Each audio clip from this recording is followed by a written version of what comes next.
ஒரு மந்திரத்தை படிச்சீங்கன்னா நெருப்பு மலை வரும். Incendio. ஒரு மந்திரத்தை படிச்சீங்கன்னா உடல் நோய் குணமாகும். Brachiam. Emendo. ஒரு மந்திரத்தை படிச்சீங்கன்னா இங்க இருந்து அங்க பறந்து போவான். Wingardium Leviosa.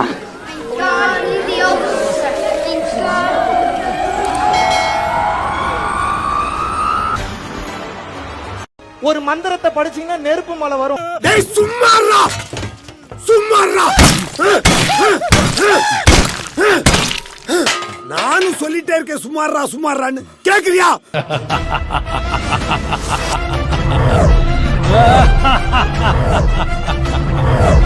முடிச்சிடலாம் சார், நீங்க ஒரு கேள்வி கேட்டீங்கன்னா நான் ஒரு கேள்வி கேட்பேன். நான் கேட்கறதுக்கு பதில் சொல்லுங்க. உங்களுடைய பெயர் என்ன சார்? உங்களுடைய பெயர் என்ன? கடைசியில பைத்தியம் கீத்தம் பிடிச்சிருச்சா கடவுளே? சார் கிட்ட ஒரே ஒரு கேள்வி கேட்டுக்கிறேன் சார். சுகர் பிபிலாம் இருக்கா? தாராளமாக சுகர் பிபிலாம் இருக்கான்னு கேட்டேன். அது நான் என்னுடைய மருத்துவர்கிட்ட பேசி. எனக்கு சக்கரை வியாதி நான் எப்ப சொன்னேன்? அதான் மூஞ்சி பார்த்தாலே தெரியுது. எதை பார்த்தா பாத்தியா, சுகர் இருந்தா பிபி இருக்கும், பிபி இருந்தா இப்படி கோவம்.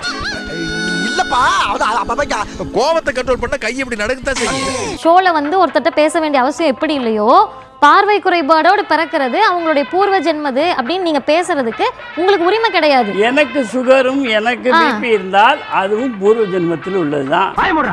பெரிய பல்லழக இவன் சில்ற பையங்க.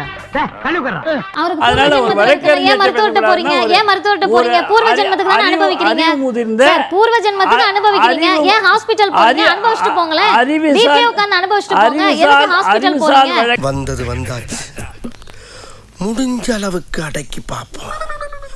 முடியாத பட்சத்துக்கு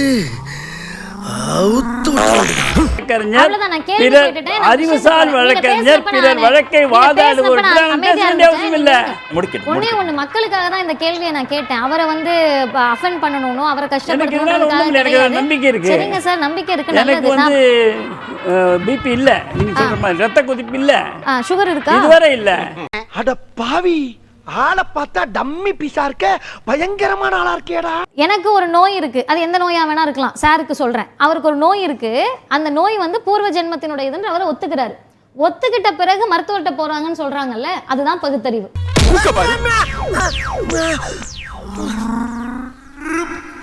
மகாவிஷ்ணு பேசின உடனே ஒரு பார்வையற்றவரை பார்த்து, ஒரு மாற்றுத்திறனாளியை பார்த்து உன் பேரை சொல்லுன்றாங்க. அந்த இடத்துல அவருடைய பேர் சங்கரா இருந்தனால முடிஞ்சது, ஒன்றும் பிரச்சனை இல்லாம. ஆண்டனியாவோ அக்பரா இருந்தா இவங்க அந்த பிரச்சனை திசை மாத்த பேர் கேட்டாரா? சார், நீங்க ஒரு கேள்வி கேட்டீங்கன்னா நான் ஒரு கேள்வி கேட்பேன். நான் கேட்கறதுக்கு பதில் சொல்லுங்க. உங்களுடைய பெயர் என்ன சார்? உங்களுடைய பெயர் என்ன? பேரை கேட்க வேண்டிய அவசியம் என்ன? ஒன்று. ரெண்டாவது, அவர் அழகா திரு நாகராஜ் சார் வந்து ஒரு ஸ்டேட்மெண்ட் அவரே ஒத்துக்கிட்டாரு. பிஜேபியோடைய ஸ்டேட்மெண்ட் அது. காலையில இருந்து எல்லாம் தான் பேசுறாங்க. ஒரு பார்வையற்ற மாற்றுத்திறனாளி கிட்ட பேசின கேள்வி கேட்டதை இவ்வளோ பெரிய இஷ்யூவா மாத்தணுமா? முதலமைச்சர் ரியாக்ட் பண்ணணுமா அப்படின்னு கேட்கறது ஆரியத்தினுடைய பிஜேபியினுடைய அஜெண்டா. சொல்லித்தர வேண்டாமா? பண்பாட்டை சொல்லித்தர வேண்டாமா? தர்மத்தை சொல்லித்தர வேண்டாமா? சனாதன தர்மத்தை சொல்லித்தர வேண்டாமா? சாரும் கேட்டாரு, பாரம்பரியத்தை சொல்லித்தர வேண்டாமா? உங்களோட பாரம்பரியம் சனாதனம் எல்லாம் என்னவா இருந்துச்சு? சதின்னு சொன்னீங்க. பொம்பளை பிள்ளைங்கள ஆண்கள் கணவர் இறந்த உடனே தூக்கி போடணும். நீங்க அதை சொல்லி கொடுத்துருவோமா? சிலபஸ்ல வச்சிருவோமா?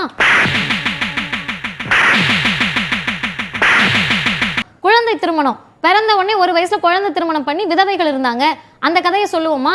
விதவைகளை நீங்க என்னென்ன கொடுமைப்படுத்துனீங்கன்னு சொல்லுவோமா? பிராமணன் இருந்தாங்க, வைஷ்யர் இருக்காங்க, சத்திரியன் இருக்காங்க, சூத்திரன் இருக்காங்க, இவங்கெல்லாம் இழிஜாதி, இவங்களெல்லாம் பேர் நல்ல பேர் வைக்க கூடாது, இவங்கெல்லாம் இப்படி அப்படின்னு சொன்னதை சொல்லி கொடுப்பீங்களா? பெண்கள் சுதந்திரம் இல்லாம இருக்கணும்னு சொன்னதை சொல்லி கொடுப்பீங்களா? எதை சொல்லி கொடுப்பீங்க?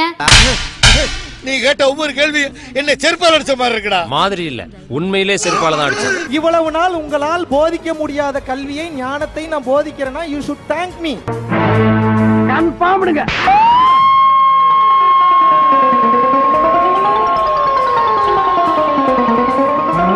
காமம், கலவி, செக்ஸ், இதை பற்றி தான் இன்றைக்கி நம்ம டீட்டெயில்டாக பேச போகிறோம். இதில் வெக்கப்படுறதுக்கோ சங்கடப்படுறதுக்கோ அவமானப்படுறதுக்கோ எதுவுமே கிடையாது. அவனை சொல்லி நிறுத்துங்களேன்டா. அவன் நிறுத்துற, அந்த லூசுக்கு மட்டும் வந்துட்டே இருக்கான். வர்ற நிறுத்துற அவனை, பைத்தியக்காரப்ப. ஆரம்ப காலத்தில் பாலியல் மருத்துவர்கள் போல் பேசி யூடியூபில் வீடியோக்களை பதிவேற்றி பிரபலமான இந்த மகாவிஷ்ணுதான் தற்போது ஆன்மீக பேச்சாளராக அவதாரம் எடுத்து மூட நம்பிக்கைகளை மாணவர்கள் மத்தியில் விதைத்து வருவதாக குற்றச்சாட்டு எழுந்துள்ளது. பாருங்க சார் நாட்டுல மொல்ல மாறி முடிச்சவைக்கு கேப் மாறி பிட் பாக்கெட் சந்தல தேடுறவன் பொந்தல தேடுறவன் இந்த நாடு உருப்படுமா சார்? குழந்தையின்மைக்கு தீர்வு, பாலியல் பிரச்சனை, காதல் பிரச்சனைக்கு தீர்வு சொல்லி வந்தவர் திடீரென நாடு நாடாக பயணம் செய்து ஆன்மீக பேச்சு என்ற பெயரில் மூட நம்பிக்கையை பரப்பி பணம் சம்பாதித்து வருவதன் பின்னணி என்ன? நான் இப்ப என்ன தப்பு பண்றது இப்படி தேடிக்கிட்டு இருக்காங்க?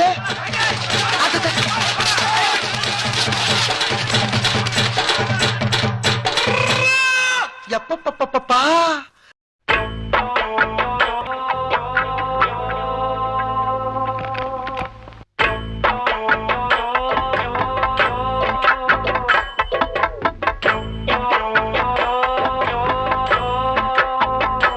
நம்ம முன்னோர்கள் ஒன்று முட்டாள்கள் இல்லை அப்படிங்கிறதாங்க சொல்றாங்க. சுத்தி சுத்தி முறுக்கு புளிஞ்சிட்டு இருக்கான்.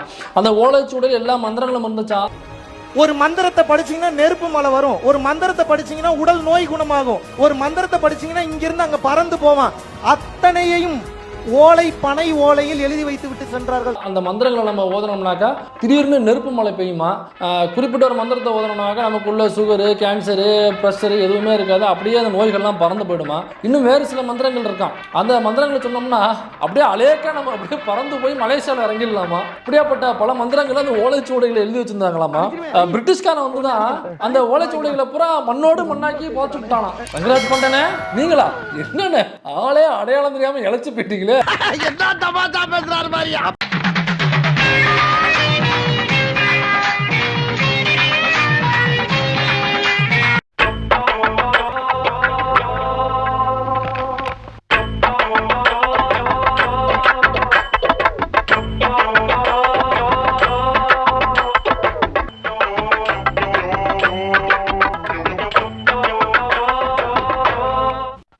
இது சரிவிட வேண்டாம். ஸ்டேஷன் நொறுக்குவோம்.